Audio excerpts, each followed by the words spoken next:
आधार सेडिंग status किंवा DBT link खातं कसं चेक करायचं जाणून घेऊयात या शॉर्ट व्हिडिओमध्ये। सगळ्यात पहिला आपल्याला गुगलवर ओपन करायचं आहे किंवा कोणतेही ब्राउझर ओपन करू शकता आणि सर्च करायचं आहे एनपीसीआय असं सर्च करा। एनपीसीआय असं सर्च केल्यानंतर जी पहिली साईड येईल एनपीसीआयची त्याच्यावरती क्लिक करायचं आहे। त्यानंतर आपल्याला अशा प्रकारची स्क्रीन दिसेल। मग तुम्हाला इथं साईडला 3 लाईन दिसतील त्याच्यावरती क्लिक करायचं आहे। 3 लाईन वरती क्लिक केल्यावर आपल्याला इथं ऑप्शन दिसतील home, about, NPCI, customer, business आणि स्टॅटिस्टिक्स। नंतर आपल्याला कस्टमर या ऑप्शन वरती क्लिक करायचं आहे। जसं तुम्ही कस्टमर वरती क्लिक कराल तुम्हाला इथं अनेक ऑप्शन परत दिसतील।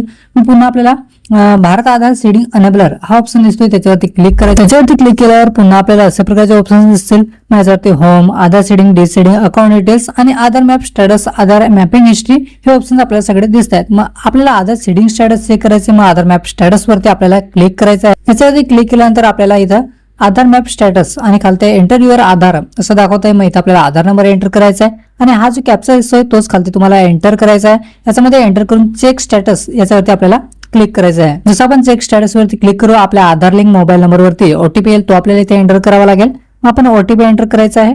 जो तुमच्या आधार लिंक मोबाईल नंबर वरती ओटीपी आला असेल तो इथे एंटर करा आणि कन्फर्म वरती क्लिक करा।